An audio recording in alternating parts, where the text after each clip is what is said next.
I had physical pain, not in a way that I was kind of like re-traumatizing myself, but really just more as a message, because just in the same way that we get hunger cues, so if you haven't eaten, your body will send you a message. We also hold physical symptoms or responses to deep beliefs or blocked energy or unprocessed trauma in our body too. So I got the signal that it's like, oh, this is a thing. This is actually affecting how I'm feeling physically. And then month by month, things just started switching off. So like this band across my chest that I named anxiety back then, that was just constant, even when I was on the beach or, trying to like relax or play with my kids or read a book or even watch Netflix, this constant band was there that then one day it like literally switched off. And that was the first little miracle that it was like, oh my gosh, like that's gone.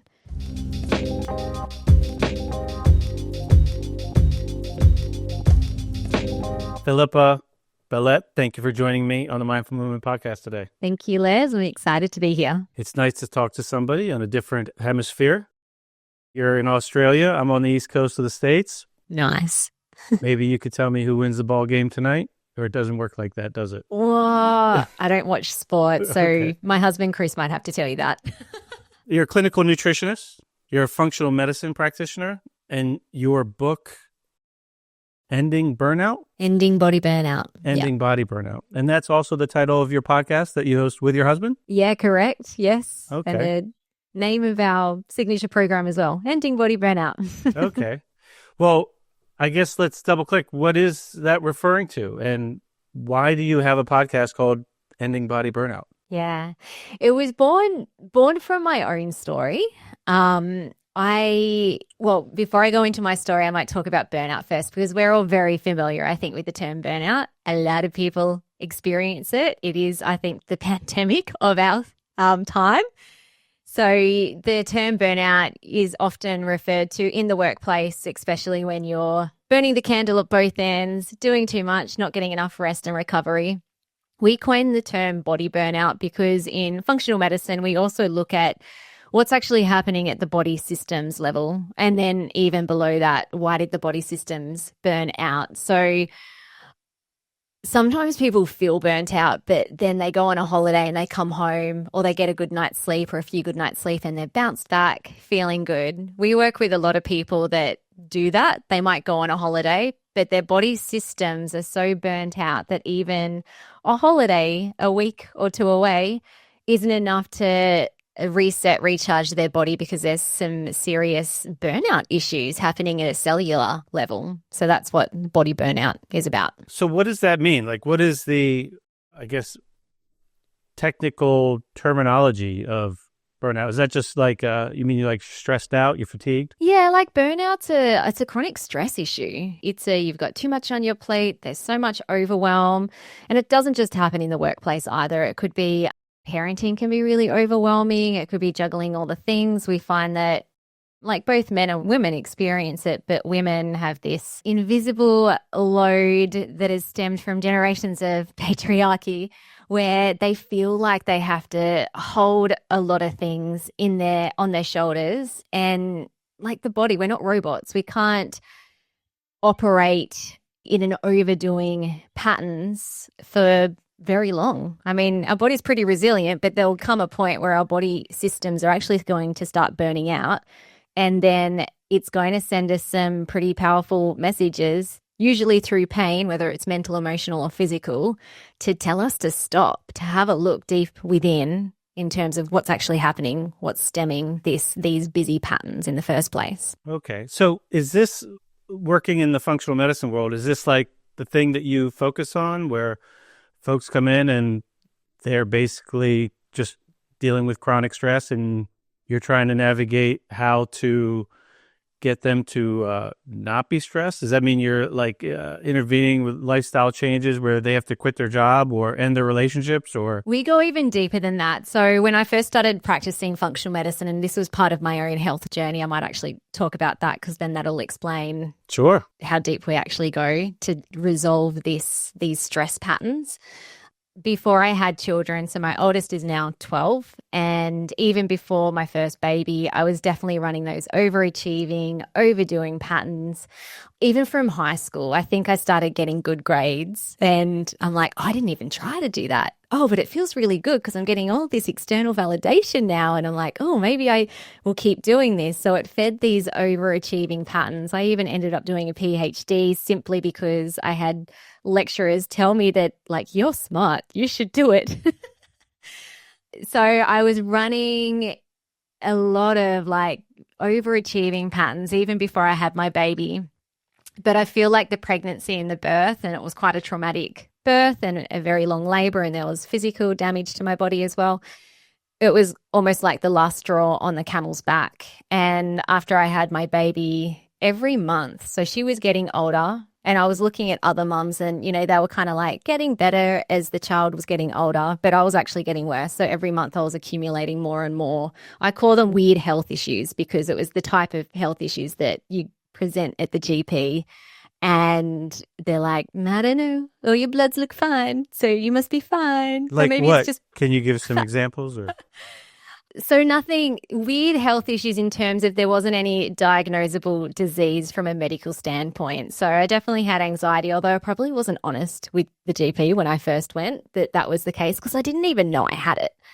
It wasn't something that I was taught to navigate or to know what it looked like.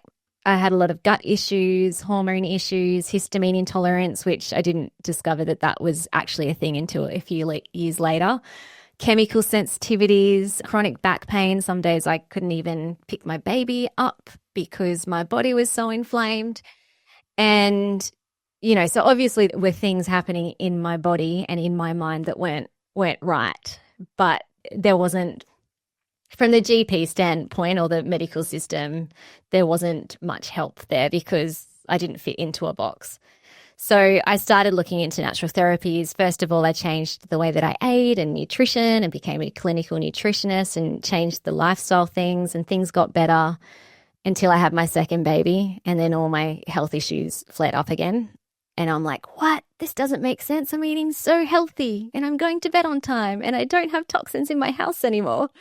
But that's where I then discovered functional medicine. And so that's where I could actually run some lab tests on my body and discovered that I had a whole host of things. So adrenal fatigue, detox issues, parasites, bacterial overgrowth, candida, really low dopamine levels. And as I started supporting those body systems, things got better until COVID.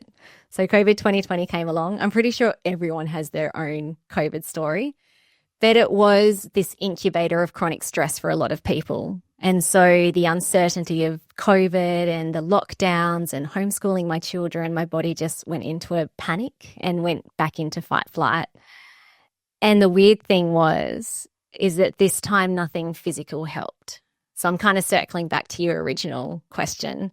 So I'd come so far with lifestyle changes and then standard functional medicine, but I was totally perplexed that I'm like, I'm using everything in my toolbox and none of my symptoms are budging this time. And so I knew that I hadn't got to the deepest root cause as to why my body systems were burnt out again and not functioning very well.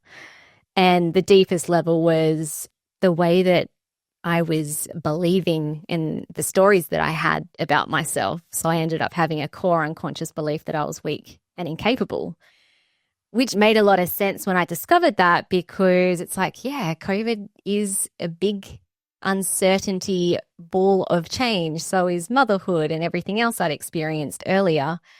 And so my body continued sending me signals until I got the message. It's like, we love you. Thank you so much for like doing all the lovely lifestyles and the supplements and the lab testing, but you're still kind of band-aiding what is actually causing the body burnout in the first place. what was there an intervention you did that allowed you to see that? It's actually funny. I was on someone else's podcast. He was in our business group and he had a podcast called he still has it, Insecurity Project. And I'm like, oh, I've had some personal growth and, you know, I can share some things. And on the podcast, I said, feel free to coach me if you want to. I don't know why I said that. It must I think it was divine intervention that I even put myself into that position.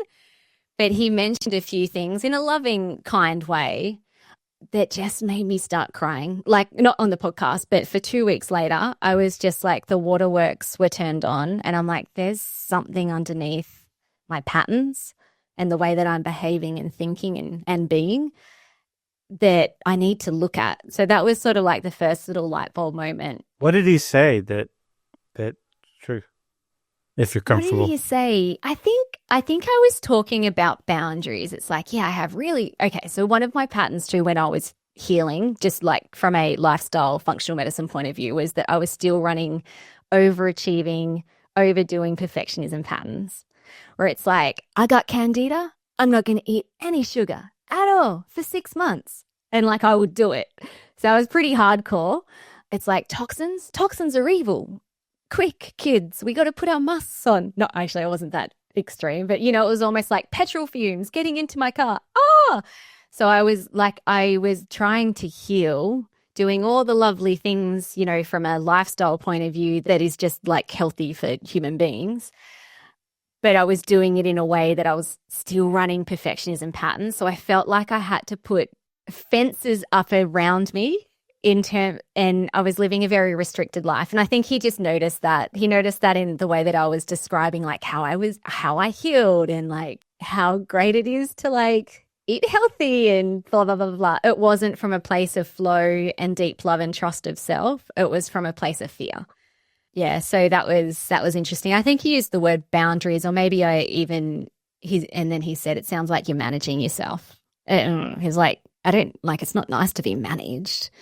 Imagine a boss that's micromanaging you. Ooh, yuck. So he basically helped hold the mirror up for you. Exactly. And then, yes. And then what did you do? Yeah, because there's no supplement for that. There's no wouldn't it be amazing if there was?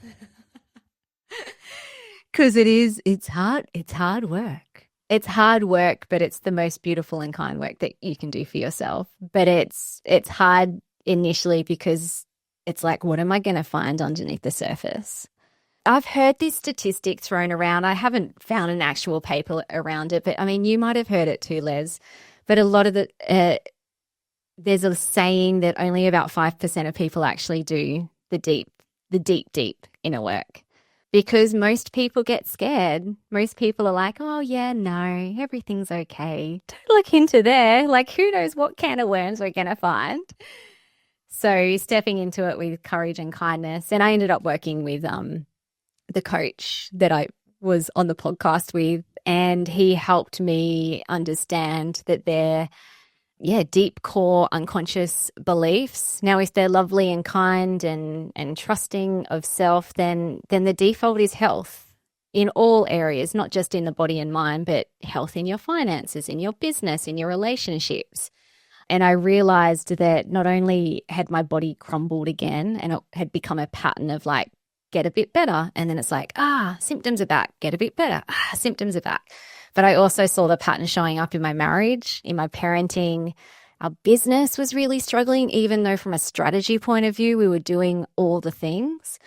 So there was a lot of pain points, and the process that I went through that we now share with our clients as well is what is the deepest root cause belief that is driving dysfunctional thoughts, feelings, behavioral patterns, and also acting as an internal tiger inside of your body, constantly dysregulating your nervous system, which then impacts the body system. Yeah, I think that's really common.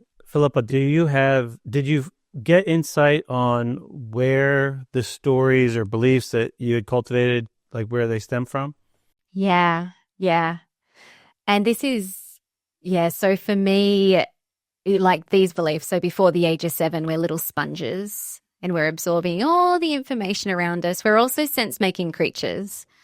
So a child and an adult is always asking what just happened and what does it mean about me? But especially as a child before the age of 7, they're very egocentric. And so if something distressing happens, even if it might not look distressing from an adult point of view, but it's distressing for the child, they generally make something unkind. Like they make an unkind belief or accusation about themselves, that they're implicated in why this is happening to them. So I was looking before the age of 7, and I found this really hard initially because I'm like, I don't know. Like I had a lovely childhood, happy childhood. There was no trauma. I was very well loved. My needs were met.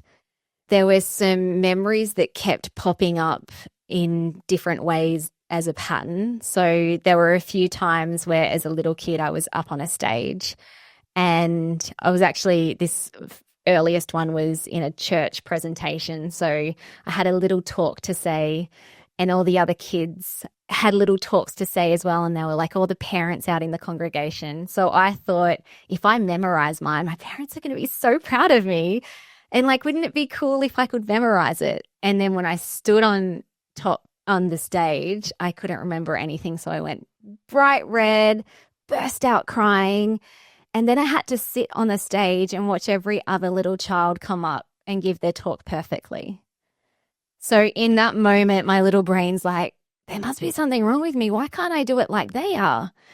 Totally discounting that most of them were reading the talk anyway.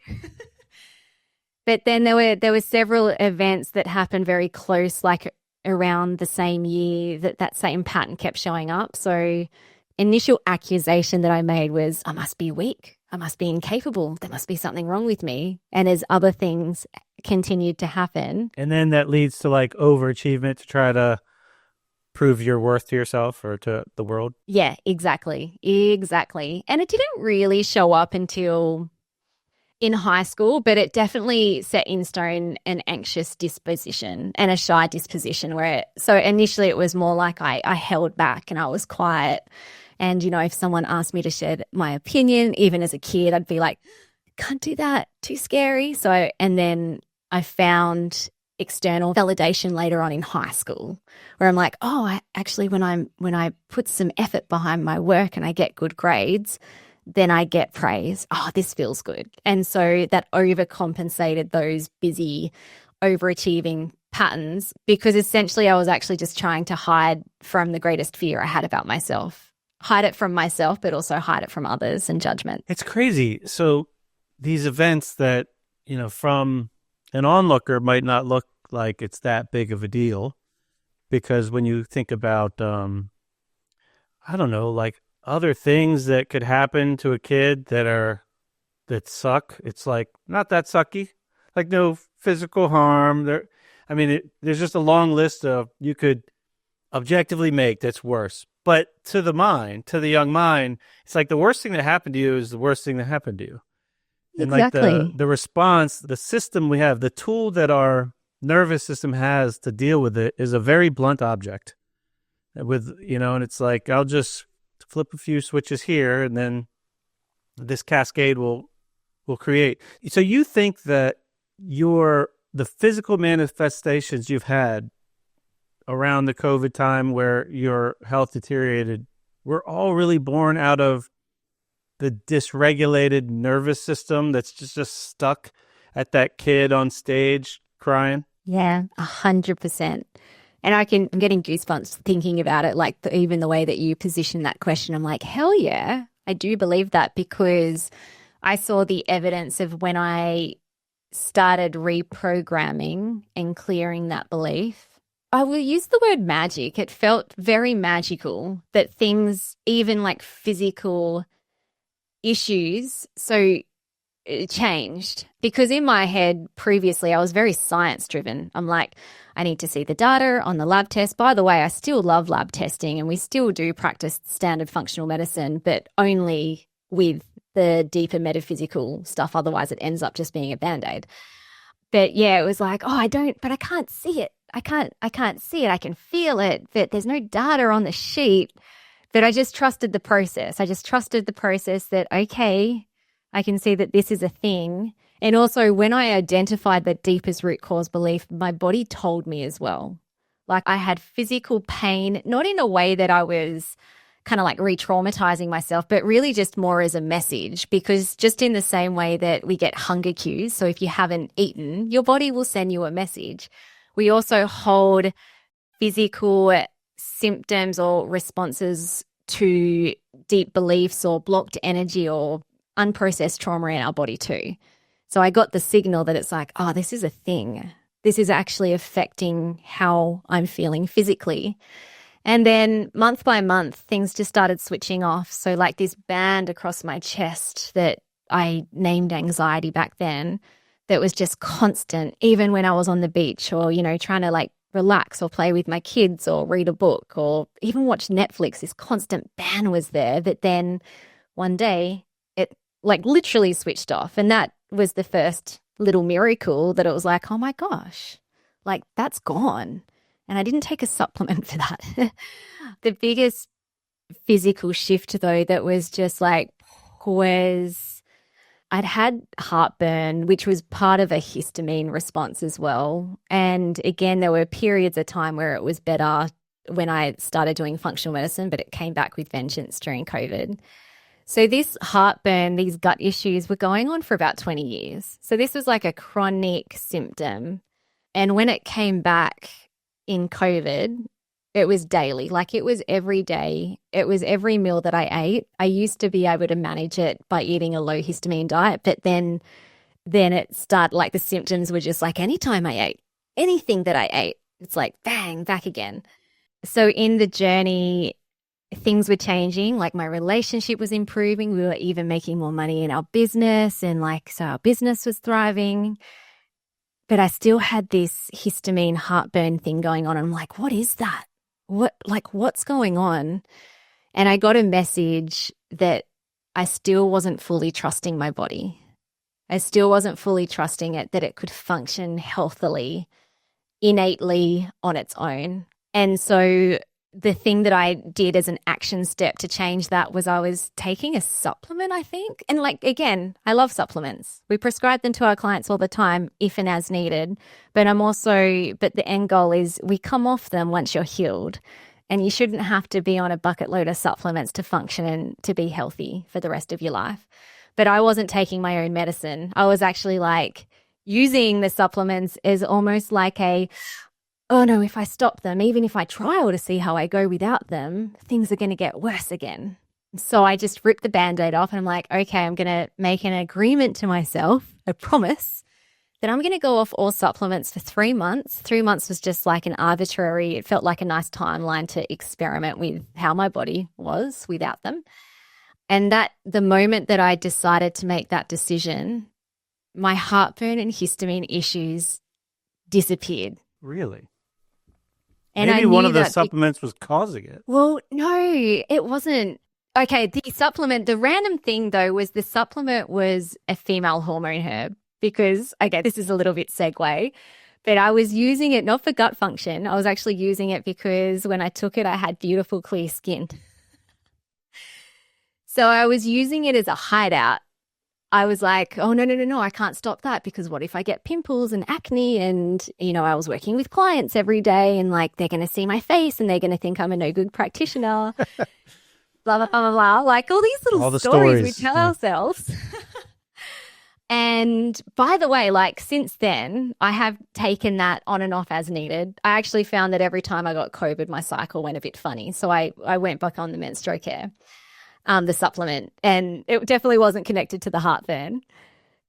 But and why I feel like it wasn't the supplement specifically was that night when I had dinner, and it was a very high histamine meal, by the way. It had rich tomato sauce in it, like a tomato-based gluten-free pasta. And it was 3 days old, so it was leftovers as well. And previously I'd been eating it, getting the worst heartburn. That night when I was eating my food and I was talking to my body at the same time, hey, I've taken action. Trust me. I trust you. You're strong. You're capable. And I felt the most beautiful sensation from the top of my throat to the bottom of my gut. So literally ripples of light and love. And that continued every time I ate for 3 days. Is that when you earlier, you alluded to the idea of you reprogrammed. Is that how you did it, by just kind of having that kind of mantra for yourself, or were there other reprogramming tactics? Yeah, it was pretty simple what I did. From a structured point of view, every morning when I woke up, affirmations. I don't affirmations get thrown around. I'd like to call them embodied declarations, where like viscerally, unconsciously you're feeling it. You're having an emotional response to it rather than just looking at the mirror and saying, I am good enough. Yay. Today's going to be a great day. Because that's only going to work with 5% of your conscious mind. So every morning I just had this ritual where I would put my earphones on and I found some really inspiring motivational movie soundtracks. And I would go through my day and the aspects of my life and just, repetitively feed in the new belief that I am strong and capable, and this is how it shows up in my body and in my life. Visualization was really important as well. So what this new me actually felt like, looked like, what she was doing, what she was creating, how she was being.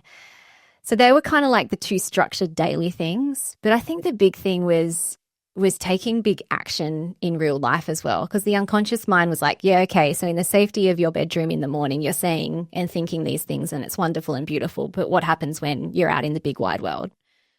So it's sort of like, there were pressure tests where how am I going to respond to this thing? And am I going to respond in a way that I deeply love and trust and accept myself? Or am I going to go and fall back into old neural pathways of being weak and incapable? But it came, I don't know, the combination of both of those, it didn't feel like I had to majorly force change in my life. It kind of just happened as a natural consequence. Well, those strategies are powerful. I mean, affirmations, visualization, that shit's real. I mean, yeah, for some people. I mean, if you are doing it with the intention that it's going to help you and you believe it, the mind is pretty freaking powerful. It is. It's so powerful. There's so much research around visualization and... Well, just the fact that the placebo has to be controlled for with studies, it's because it's real. It's just like modern medicine, it's viewed as like an obstacle to it as opposed to a tool. Yeah, I love that. So true. That's a pretty awesome story. So what I want to know, what was that supplement, the female hormone supplement that helped your skin? Just curious. It's in it, actually, no, you guys have Metagenics in America as well. It's called Menstro Care. What's like the main thing in it, or is it a big like blend? So it's got about 15 different female hormone herbs, like Vitex, Chase Tree, Horny Goatweed. It's lovely. Horny Goatweed is such a great name of an herb. I love that. I've never taken it, but man, what a cool name. You mentioned something that I also have felt like I've made a ton of progress. I had like my own healing story and definitely came to a point where there was a realization that there were more underlying belief structures that were definitely playing a role in at least like getting better and like allowing myself like that trust that you alluded to, trust your ability to heal. And also, I've had a lot of success with supplements, and I've had a lot of probably wasted money and expensive urine from them too. Mm. And I think I found myself in those moments where it's like there's a little fear there to like stop. Like, what will happen if I stop this? And I'm not well practiced at the 3-month off technique. That's interesting to me. I would like to be able to do that, but I don't know if maybe it is fear. It's like, I don't want to. I might have to look at that myself. I mean, maybe if I have definitely decreased. I remember when I was in the throes of it and I had Lyme, mold, parasite. I had a big mess of stuff manifesting and all kinds of stuff. Also had a big histamine response, and it was like I would try it. You're getting this mode where you're like, I'll try anything. And you just keep trying things. And then it gets to a point where it's like, well, some things are helping and some things aren't, but I don't even know which ones are the ones that are helping. I don't know which ones that aren't. And it's like you're afraid to make changes. But I wonder how many people, because I know in the functional medicine world, granted, they do seem to ask better questions than like allopathic care. I feel like allopathic care almost always gets the wrong answer because they never have the right question. Yep. I mean, they'll keep you alive today. I mean, they can work miracles. If you're going to die today, and the goal is to not die today, they can do miracles. But with the chronic illness stuff, they seem to be just poorly equipped. And part of that is just the framework of the questions. And functional medicine, I think, definitely shines there, at least in my experience and that I hear of others. But also, it can also lead to a lot of supplements.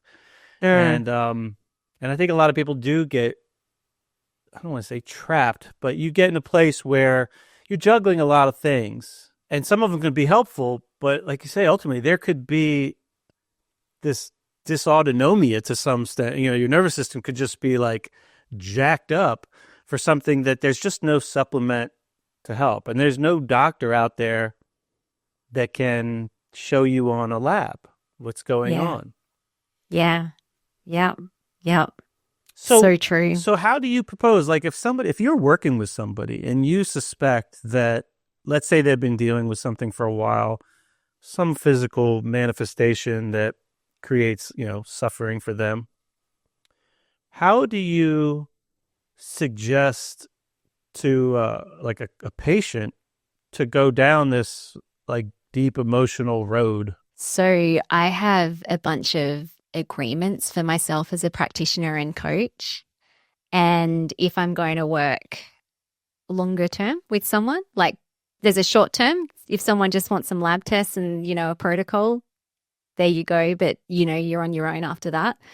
My promise to myself is that I am not a Band-Aid practitioner. So anyone that comes into our world who wants the ongoing support to actually heal themselves at a deep root level is like we call it the metaphysical. We're going to work on the metaphysical root causes as well. And you can also engage in the physical support because it does help. Like both you and I, we've just shared stories where our body did respond to the physical support, but it's not long lasting if you're not doing the deeper root cause support. And that goes beyond just some lifestyle changes. That's the looking deep into your unconscious mind. And is there any baggage happening in there that is causing dysregulation? So I'm the straight shooter. So are you doing that yourself? Are you basically like doing some form of coaching where you're asking the questions to try to uncover those deep beliefs? Yeah. So my husband is a master NLP coach and transformational coach. And I also, after my magical experience as well, became a coach, transformational coach, NLP practitioner and trauma therapist. So together we work with our clients and we've created a process and a structure as well. So in the form of our online portal where there's some intelligent coaching questions to ask to dig into what is the deepest root cause belief that you have and then set up the framework to reprogram it. We've also added in, like I mentioned, the two things I was doing that was quite simple, but I found that a lot of people in body burnout, like their body is somatically manifesting so much baggage from their unconscious mind.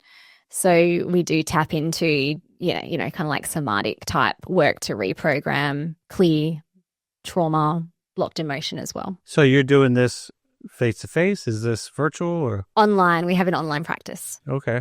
The whole thing's online? Yeah. Yeah. Oh. So NLP, that's neuro-linguistic programming? Did I say that right? Yeah, exactly. Yeah. Okay.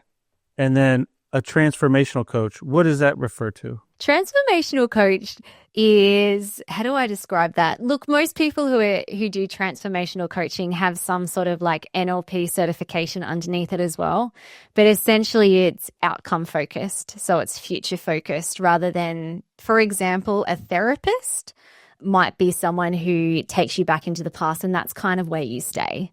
It's like you make sense of what's happening, which I think is really important, and we do that too. You make sense of what's happening and then you realize that this is why you do what you do, but there aren't the steps to get you into who you want to be. So transformational coaching is more around, future focus, outcome focused. Okay. And you're doing this like adjacent to all the more traditional, like, are you low on a vitamin?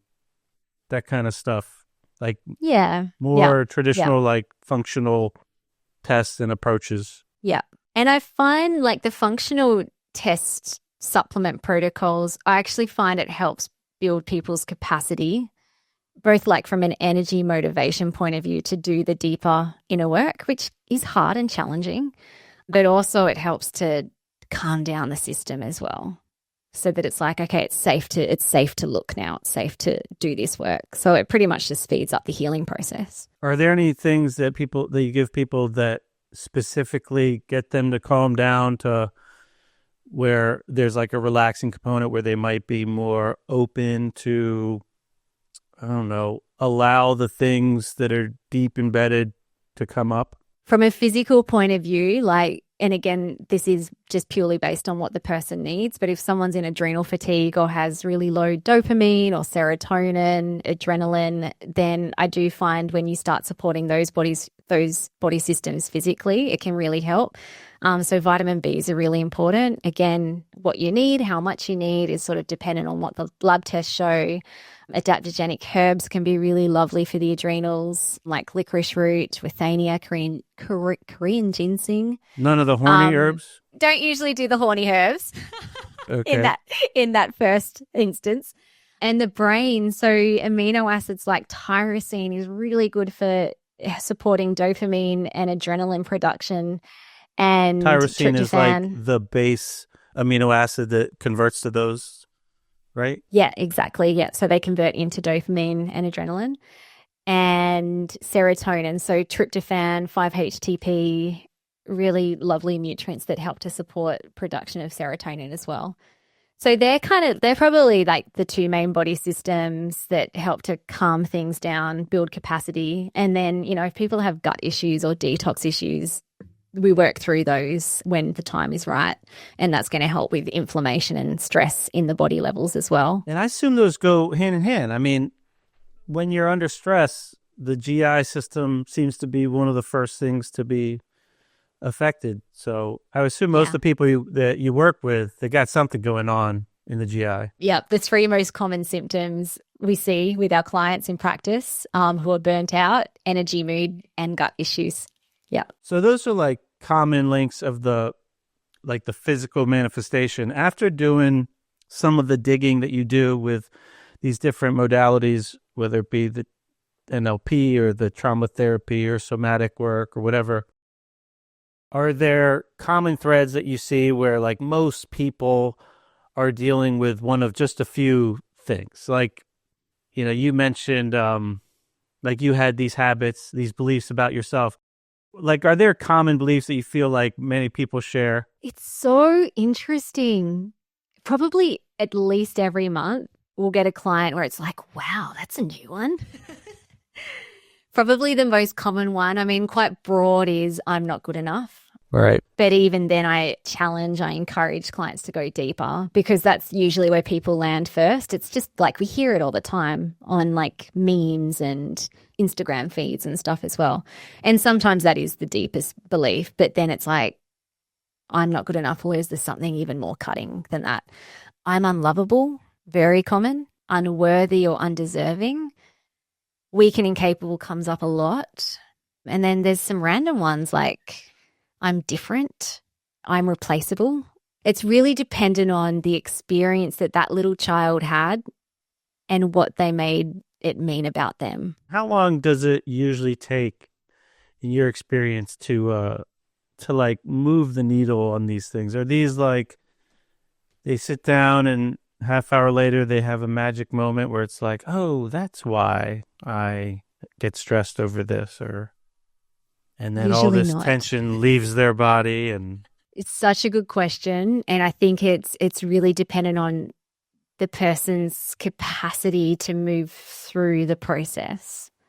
So if someone enters the process, and the very first process is looking at your dysfunctional patterns in the present day. So like, what are all the patterns that are showing up in your body, in your behavior, in your relationships, your life? Because that'll be gold data to then find a deeper belief underneath all of those patterns.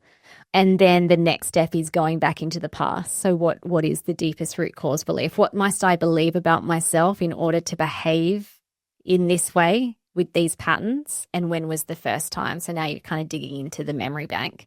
Look, we've had clients, when we're setting up our program, that could be done in 4 weeks. Like 4 weeks is a solid enough time to be thorough enough to take full responsibility that you created what you currently have, even if it happened unconsciously, which it often does, and also to have the courage and kindness to look in.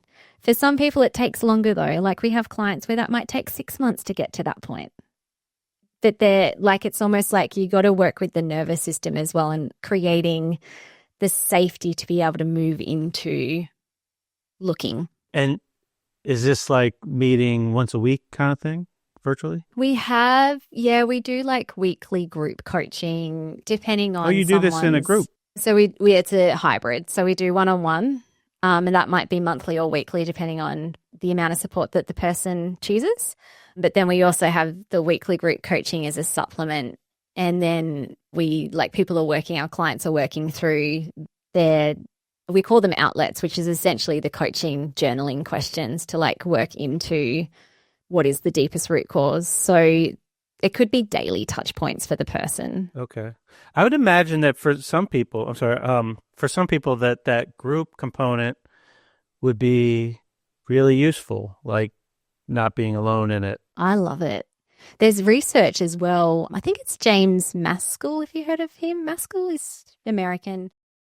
There's a lot of people here. We're not like... There's a lot of people in America. There's like 350 million people here. Just because someone's in America doesn't mean they know all the Americans, Filipa. True. It doesn't work like that. I don't know how many people over in Australia, but there's a lot of people over here. We live on a very small island at the bottom of Australia called Tasmania. And when people know that, they're like, oh, do you know such and such? I'm like, Tasmania is small, but it's still like a lot of people.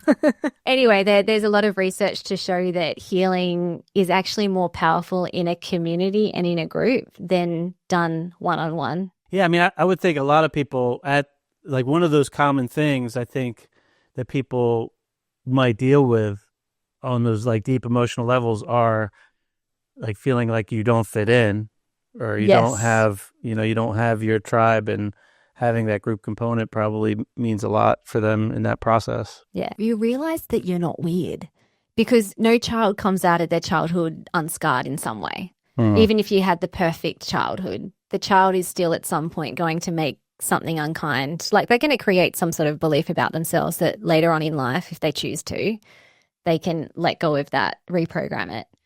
But yeah, it's nice when you can all come together and it's like, oh, and also to do the deeper work, you can't do self-awareness when there's self-judgment. So being able to see other people having similar issues, having similar root causes, running similar patterns, it's like, oh, I'm not the only one. And actually this is not that it's normal, but it's very common. It's common. Easier to have like self-compassion when you see it in someone else. Yeah. So you can dial down the angst that you're so weird and this is taboo and I can't talk about it. And also we create space where we can have truthful conversations that not a lot of people can have with their spouse or with their friend, because there is judgment when you're talking to someone in your life that loves you. They want the best for you. And so you can't speak the truth often in those conversations. Otherwise, it gets messy. It sounds like you have kind of dialed the process in. Like you're pulling from a lot of different things from your background and from your own path. Like you have a pretty nice toolkit to draw from. I think so. Do you ask people, like when somebody comes in, I remember talking to one of the functional doctors that I've seen for years, and he would talk about how you could have two people come in and they have like the same issues and they might be given very different protocols because like what they're ready to do. Like some people kind of like you, they'll take that type A attitude to like, I'll do everything. Give me all the things. I'll do it right now. And some people need like, just, can you add 5 minutes of sun to your day? Let's not change anything. Nothing dramatic. Like, do you go over those kind of things with your clients where it's like, there's a couple ways we could go about this and then get a feel for where they're at, what kind of person they are, and how aggressive or chill they need to be about their approach? Yeah. Again, Yes, for sure. So there are some people who are, they come in high capacity and they're like, yep, I can like balance the physical support and the lifestyle. And a lot of our clients have already made big lifestyle changes from a healthy point of view anyway. So it's kind of like, most people are eating healthy. Most people know about sleep hygiene and, they're trying to get good sleep. Most people are, moving their body. It's more the not knowing what's happening at a body systems level. So being able to straddle the supplement taking and any tweaks that we need to make from a lifestyle point of view. And then also straddling the metaphysical, deeper healing. Now, if someone comes in and they're really low capacity, then there's still some non-negotiables to get the results, but the time frame or where they might start and then they stack something else on later can be very individualized depending on the person. So if someone's really overwhelmed and they're like, I want to do this, but I'm like having so much resistance to looking into my past and looking into my unconscious mind. I'm like, okay, just give me some spit, wee, and poo samples. Let's start supporting your body. Knowing that the other side is non-negotiable because I'm not a Band-Aid practitioner. Now, you're very welcome to go and work with someone who just gives you supplements, but I think you came into our world because that you intuitively know that that's not what you need. It's what's going to help, but it's not what you deeply need in order to unravel and end your body burnout. But having that leverage to move into the physical support is really, I think, helpful for those people who are very overwhelmed or low capacity. And then as their body is starting to feel better and their mind is starting to feel better, then they have more confidence, more spaciousness in their system to be able to do the deeper work.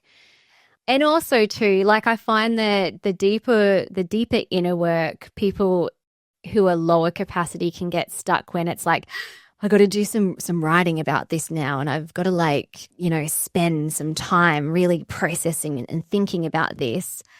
In those situations, if they're really there's unconscious resistance, they're not progressing, then it's like, what's the smallest thing that you can do to help move the needle? And sometimes it literally might be watch all the little mini lessons. So we have little lessons that take people through the process in our online program.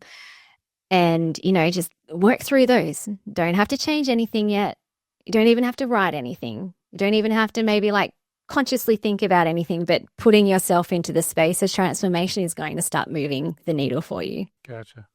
Do you incorporate the use of any, of the psychedelic compounds or things that are people using a lot to maybe put aside inhibition or whatever to tap into these things that we hide from ourselves? Or not really. Do you mean psilocybin? Yeah, possibly. Type? Yeah, so in Australia it's illegal. Oh, is it? Okay. Yes. Gotcha. So no. Okay. I mean, if someone can access it themselves, they could if they want to. So that's illegal there. What about, is cannabis illegal there? Or? It is only if it's prescribed by a GP. There's different forms of cannabis. There are some that can just be bought off the shelf, but the more therapeutic is, written by a GP. Okay. So you guys don't use any of that kind of stuff? Or? No. Gotcha. Okay. Interesting. I wonder what other rules are different there. I know very little about Australia and definitely nothing about Tanzania. Is that what you said it was? Tanzania? Tanzania's in Africa. I'm sorry. Tasmania. Tasmania. I think of what was the cartoon? The Tasmanian Devil when I was little. Yeah, the Tasmanian Devil. That's where I'm from. Is that a real animal there? Yes, but it doesn't look anything like the scary. It's actually probably a small dog-sized animal. And it's very, very scared of humans, and it actually doesn't. So it doesn't spin around like a tornado and causing havoc like in the cartoon? No. Well, that's disappointing. I wish I didn't ask that. I should have just stayed with that nice vision of the Tasmania Devil. That's funny. That is funny. From the more lifestyle things, what do you find generally if somebody comes in and they're not feeling well for a myriad of reasons, and there is clearly some emotional stuff, but maybe that's going to take some time. What do you think are the things that move the needle, that are the lowest hanging fruit from the lifestyle perspective that you feel really help people? I know you mentioned already supporting adrenal fatigue. I'm not exactly sure what adrenal fatigue really means. You mentioned like basic B vitamins, I guess are central to like energy production. What are the things like your go-tos out of the gate before you get into like real more nuanced stuff or do a lot of testing? Yeah. Okay. I'd say sleep is number one because you can't heal if you're not sleeping. Now, sometimes people have trouble, like physiological trouble to go to sleep. So that's dealt with as we're working on body systems and the deeper root causes. But if someone's staying up late, working, Nothing watching else movies, matters. yeah, then from a sleep hygiene point of view, start going to bed earlier, maybe even switching off the screens an hour or two before going to bed so your body has the chance to wind down, because it's very, very hard to heal a body when you're not getting sufficient sleep. Nutrition's huge as well because we are what we eat or we are what we assimilate. So if someone's like some low-hanging fruit, like how much water are you drinking? We are made up of a lot of water in our body. So if you're very dehydrated, again, it's hard to heal a body that's dehydrated. This is like a loose generalization advice, but generally 30 kilos of body weight, I don't know what that would be in pounds.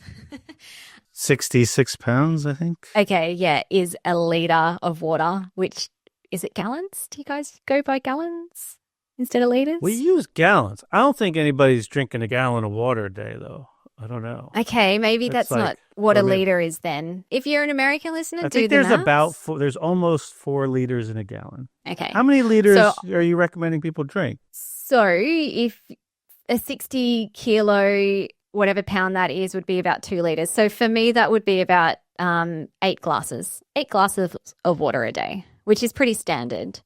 Now, if someone's quite very tall or big structured or overweight, they might need more water, but they also might not. So it's kind of like it's dependent on the person.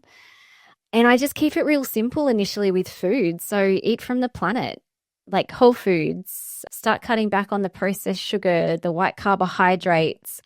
If someone's in adrenal fatigue, so essentially that is your stress hormones have burnt out and you're not able to regulate your body very well to stress anymore, so you get stuck in fight flight. So that's what adrenal fatigue is. You're unable to produce stress hormones? Initially, so you've got 2 stress hormones that the adrenals produce. Cortisol is your fight flight response hormone.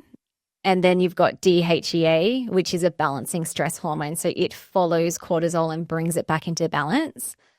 When someone goes into adrenal fatigue, their body's producing heaps of cortisol initially, and usually it's DHEA that depletes first. So then you don't have a balancing stress hormone being secreted to bring cortisol back down, so you get stuck in fight flight. So do you dose DHEA to bring down cortisol? No, that is another one in Australia that we cannot get. Like, you if can't we have get it, DHEA? no, Yo, it's you should like only move, through Filipa. a. I know.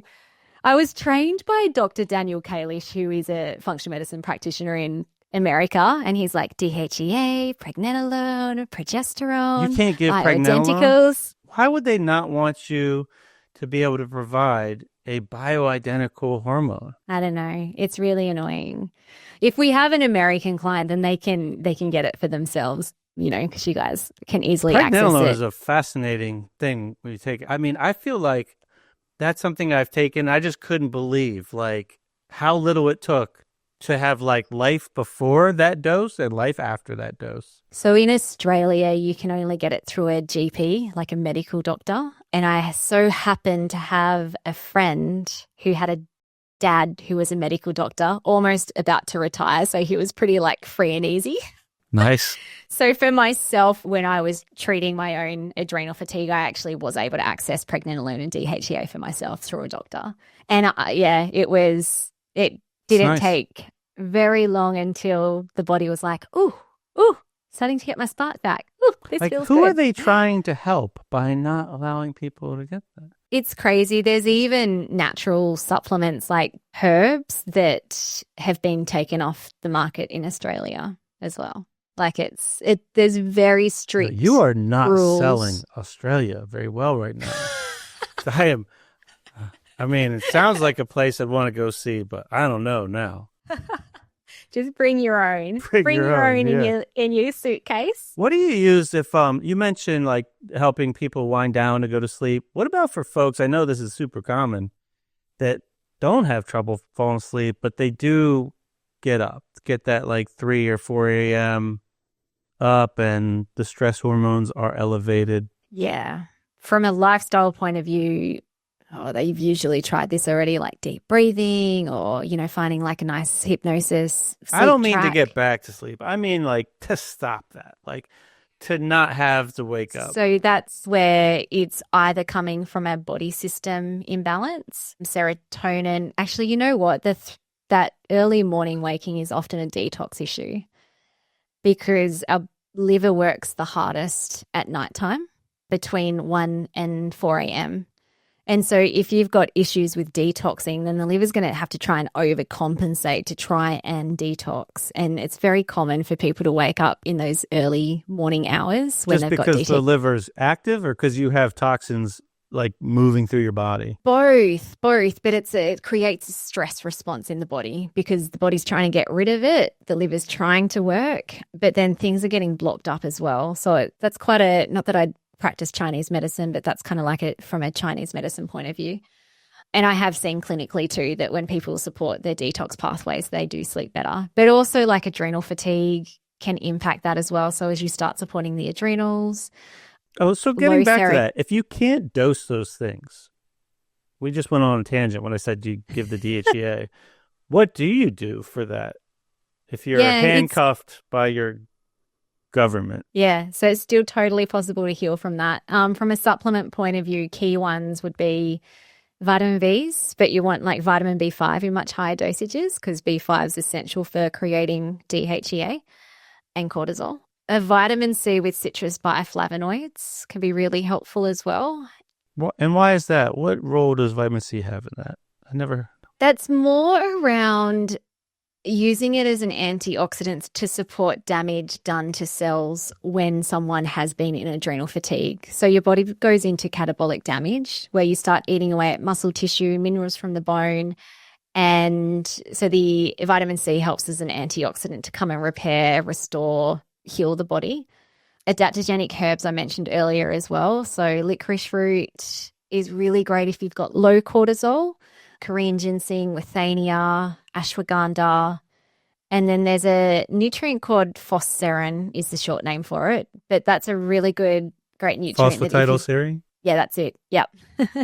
So that's really great for bringing down high cortisol. So if you're in earlier stages where you're still producing a lot of cortisol. Have you ever tinkered with any dietary change to reduce cortisol, like increase carbohydrate or? Yeah. So we have an adrenal diet. So the premises behind that is take out the main inflammatory foods, so the processed foods.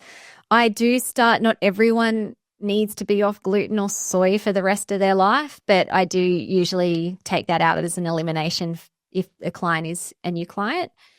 Coffee is glorious. Some people may hate me by saying this, but coffee is an artificial stimulant to cortisol. So if we're trying to regulate the stress hormones, that's why people put sugar in their coffee, Filipa. You laugh. I'm being serious. I think that sugar is very important when you're trying to reduce stress. I wouldn't put it with coffee, but you do want to increase complex carbohydrates if you're in later stages of adrenal fatigue. Like I've had clients where they've been like strict keto, and again, keto is great for other things, or low calorie or intermittent fasting. Those things aren't great if you're in deeper adrenal fatigue because your body, like your blood sugar levels, are often dipping down too low, which again is just another stressor for cortisol. That's why I'm serious about sugar. I think sugar is very anti-stress. I think cortisol is primarily there to help you increase energy production when you don't have enough sugar. And I think they are inversely related. I think as you provide more sugar, it suppresses that cortisol production because you don't need the cortisol as much. And I don't think it needs to be complex. In fact, I think the quicker you digest that sugar, the better, the quicker you feel that response. Yeah. Which I don't think is common in the functional medicine world, but I think is a very real thing that I've picked up from folks that study like the bioenergetic model of health. And I think they're on to it. And I've experienced a lot of benefits with my stress level just by having more sugar. That's a cool example that like give yourself permission to experiment. It's kind of like, oh, okay, that makes, like often it must or should. I probably shouldn't say must or should. But if it makes sense to you and it's like, oh, yeah, I've got that thing and oh, that makes sense. I'll give it a go. That's sort of my energy with clients as well, where it's like, let's start off with this, but see how you feel, because essentially what I want to do with clients too is like return them back to themselves, like their own intuition. They are their own self-healer. And a lot of people get really confused around advice on Google or different practitioners or different experts. And it's like, you know what? Just take something, try it, experiment. Don't be attached to the outcome. Just see how your body feels and like listen to your cues. If it works for you, awesome. Yeah, that's where I am with it. I mean, I used to vilify sugar big time. And I've learned that if I am stressed, if I take a glass of orange juice and put an extra heaping tablespoon of cane sugar, sometimes 2, in 5 minutes, I'm just totally chill. Wow, that's cool. And I think it's for that reason. I think it's bringing down cortisol directly, because the reason cortisol goes up is oftentimes to, like you said, it's catabolic. It breaks down to make sugar, to help you make sugar. Yeah. Which our bodies run on.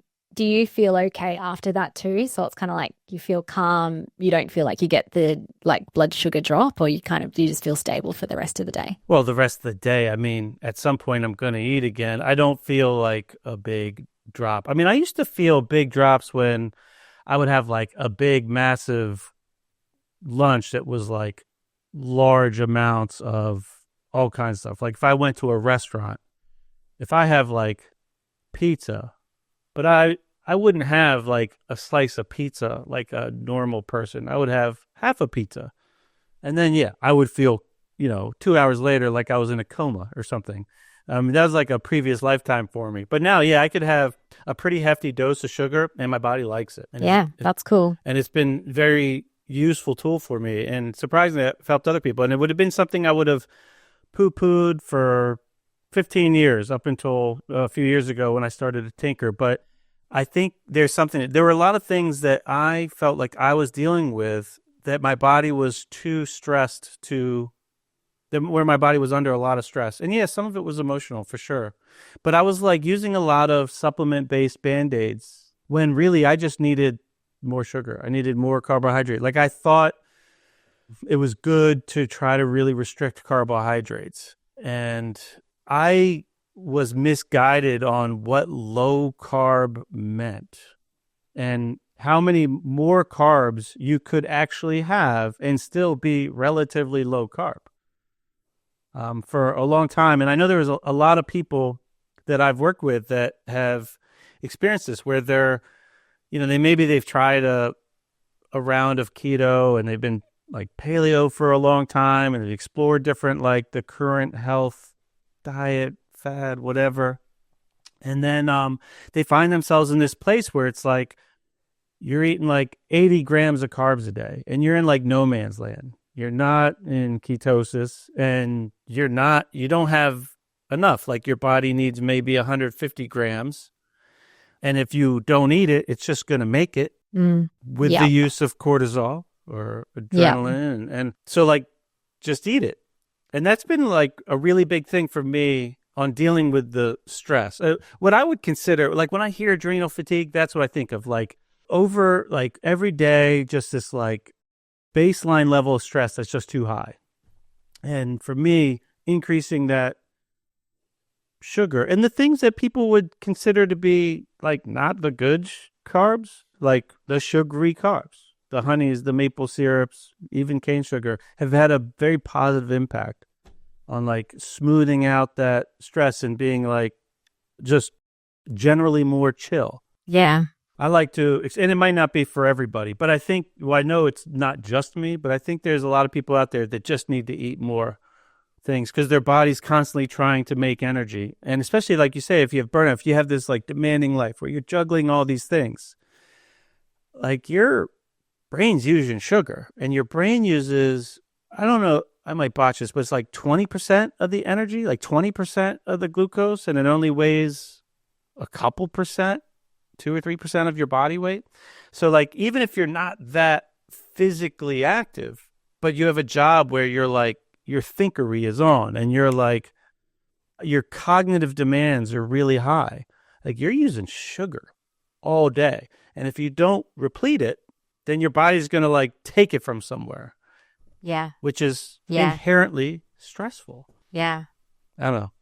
Something. When I started playing around with macronutrients, this was like ages ago. My husband used to own a gym. So there are a lot of people that are like, we want macronutrient diets. That helps us like lose weight, doesn't it? Blah, blah, blah.